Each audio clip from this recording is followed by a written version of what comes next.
जब मेरी सबसे छोटी बेटी चैरिटी लगभग 2.5 साल की थी, वह अपने आर अक्षर का उच्चारण नहीं कर पाती थी।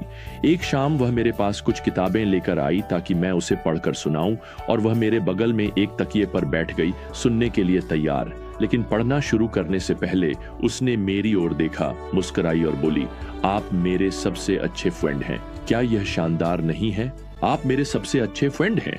अब मुझे मानना पड़ेगा, उसने अपनी माँ से भी यही बात कही थी, लेकिन वह बात अलग है। खैर, जैसे ही हम फिर से रोमियो 8 में लौटते हैं, और वैसे भी इस ज्ञान यात्रा में मेरे साथ चलने के लिए मैं आपका धन्यवाद करता हूँ। प्रेरित पौलुस ने हमें हमारे दिव्य, सदा विश्वसनीय मित्र से परिचित कराया है। वास्तव में आज पूरी दुनिया को 2 हिस्सों में बांटा जा सकता है, वे लोग जिनके पास यह मित्र है और वे लोग जिनके पास नहीं है।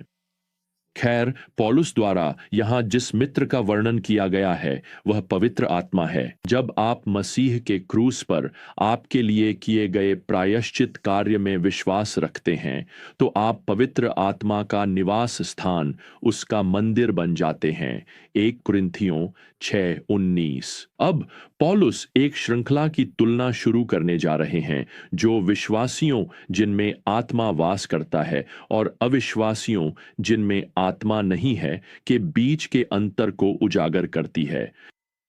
अब रोमियो 8 में यहां 5वें पद पर पौलुस लिखते हैं, क्योंकि जो लोग शरीर के अनुसार जीवन बिताते हैं वे शरीर की बातों पर मन लगाते हैं, परंतु जो आत्मा के अनुसार जीवन बिताते हैं वे आत्मा की बातों पर मन लगाते हैं।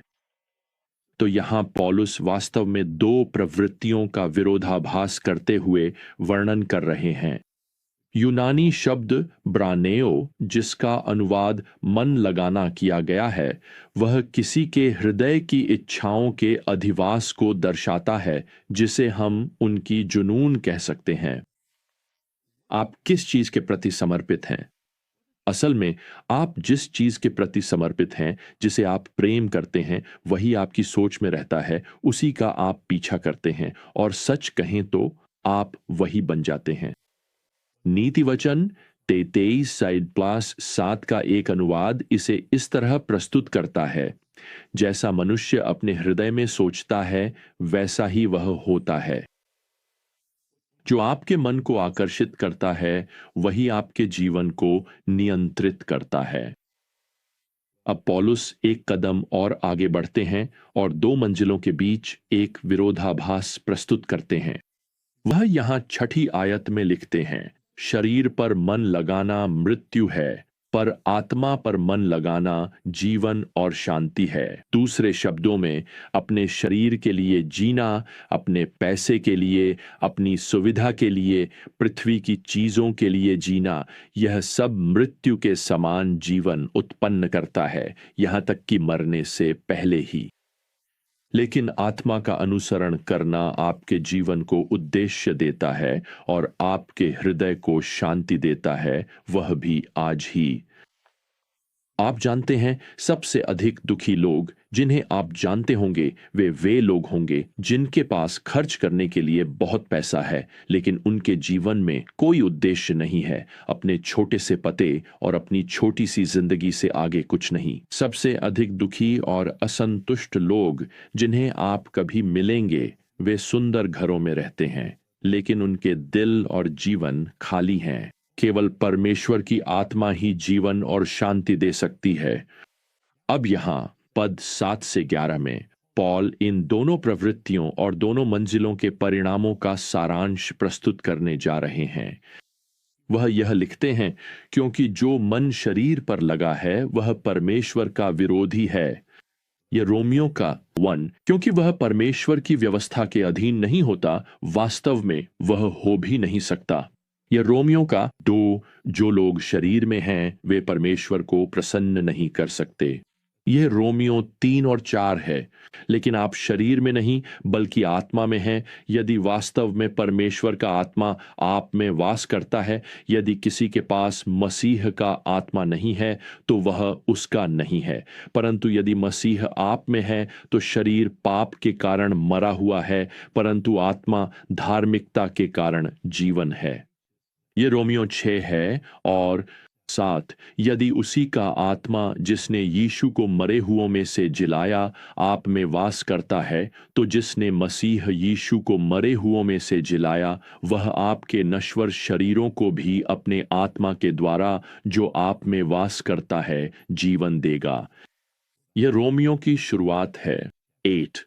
प्रियजनों, यहाँ है कठोर सत्य, और मैं इसे कठोरता से नहीं कह रहा बल्कि आपको सच्चाई बताने के लिए कह रहा हूं।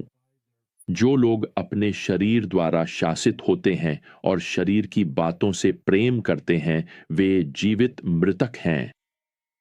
उनका जीवन खाली है और वे परमेश्वर के शाश्वत न्याय की ओर भी बढ़ रहे हैं।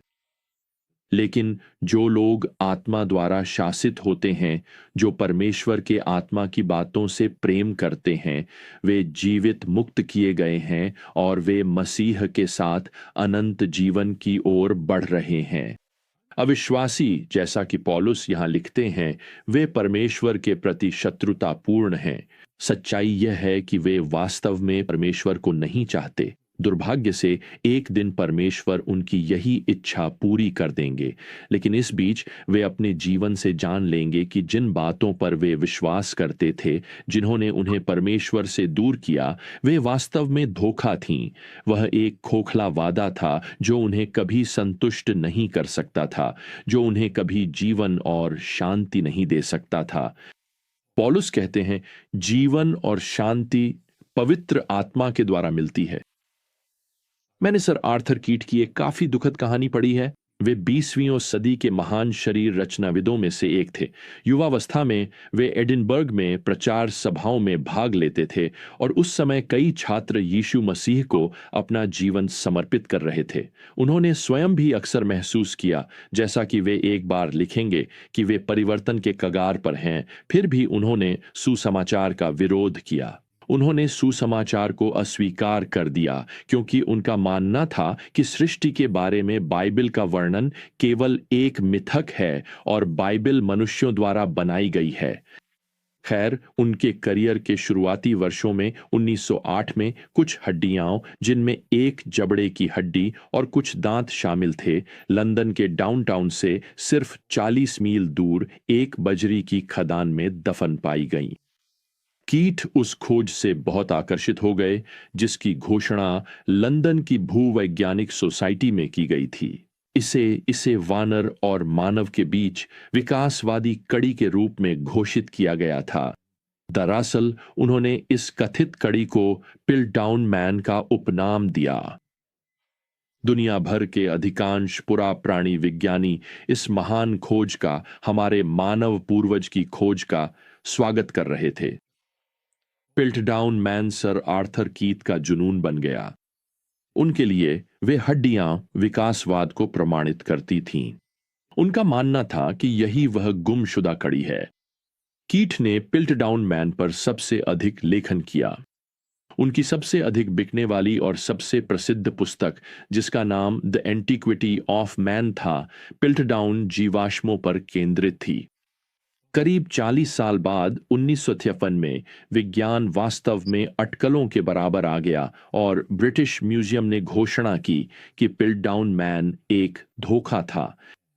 जबड़ा उस वर्ष से बहुत अधिक पुराना नहीं था जिस वर्ष वह पाया गया था। किसी ने हड्डियों को पुराना दिखाने के लिए उनमें आयरन सॉल्ट्स का उपचार किया था। वे खरोंच के निशान, जो नंगी आंखों से दिखाई नहीं देते थे, यह साबित करते थे कि तेज दांतों को घिसकर छोटा किया गया था। सर आर्थर कीथ 86 वर्ष के थे जब यह खबर सामने आई कि जिन जीवाश्म हड्डियों पर उन्होंने 40 वर्षों तक भरोसा किया और लिखा, वे एक धोखा थीं। जिन हड्डियों को वे सृष्टि को एक मिथक साबित करने वाली मानते थे, वे एक फर्जीवाड़ा थीं। उनकी लिखी किताबें, उनका पूरा जीवन व्यवसाय एक मिथक पर आधारित था। क्या आप कल्पना कर सकते हैं कि कोई व्यक्ति अपना पूरा जीवन किसी गलत चीज पर विश्वास करते हुए बिता दे? इस सम्मानित विद्वान की मृत्यु से थोड़ा ही अधिक समय पहले उन्होंने महसूस किया कि उन्हें धोखा दिया गया था। आज आपके लिए सबसे महत्वपूर्ण सवाल वास्तव में यह है, आज आप किस पर विश्वास कर रहे हैं? आज आप किसके लिए जी रहे हैं? आज आप किस पर भरोसा कर रहे हैं? मैं सर आर्थर कीथ की उस मोहभंग और चिंता की कल्पना भी नहीं कर सकता जो उन्होंने अपनी मृत्यु से कुछ महीने पहले महसूस की होगी। मैं एक और व्यक्ति के बारे में सोचता हूं जिसे मैं व्यक्तिगत रूप से जानता था, और इसके विपरीत उसके पास वह शांति और आत्मविश्वास था जब वह निश्चित मृत्यु का सामना कर रहा था। जब मैं उसके अस्पताल के कमरे में खड़ा था, वह अपनी मृत्यु से कुछ ही घंटे दूर था और मैं अपनी आंखों के आंसू रोक रहा था, बोल भी मुश्किल से पा रहा था। उसकी पत्नी बिस्तर के पास थी, धीरे धीरे विश्वास के कुछ महान भजन गा रही थी और बाइबल पढ़ रही थी। जब वह कभी होश में आता, कभी बेहोश हो जाता। वह मेरी ही उम्र का था और उस समय हम दोनों 40 के शुरुआती दशक में थे। जब मैं जाने को तैयार हो रहा था, यह जानते हुए कि शायद मैं उसे इस जीवन में फिर कभी नहीं देख पाऊंगा, मैं बिस्तर के पास झुका, यह भी नहीं मानते हुए कि वह मुझे सुन सकता है, और मैंने कहा, फिर मिलेंगे। वह मुस्कुराया और मैं कभी नहीं भूलूंगा, उसने आत्मविश्वास के साथ धीरे से जवाब दिया, हां, जरूर मिलोगे। खैर, बाइबल रोमियो 8:11 में यही वादा करती है।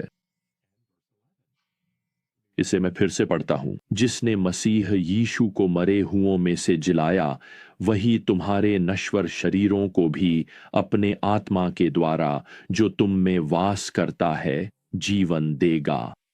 तो अपने अंदर वास करने वाले इस मित्र, इस दिव्य मित्र परमेश्वर के आत्मा के लिए परमेश्वर का धन्यवाद करें। वह आपका जीवन देने वाला, मार्गदर्शन करने वाला और सदा विश्वास योग्य मित्र है। और प्रियजनों, मैं चाहता हूं कि आप सुने कि आज इस वचन के माध्यम से परमेश्वर आपसे क्या कह रहा है। यदि पवित्र आत्मा आपका मित्र है तो आप सदा के लिए मित्र रहेंगे। तो प्रियजनों, अगली बार तक प्रभु यीशु मसीह की अनुग्रह, परमेश्वर का प्रेम और पवित्र आत्मा की संगति आप सभी के साथ बनी रहे। आमीन।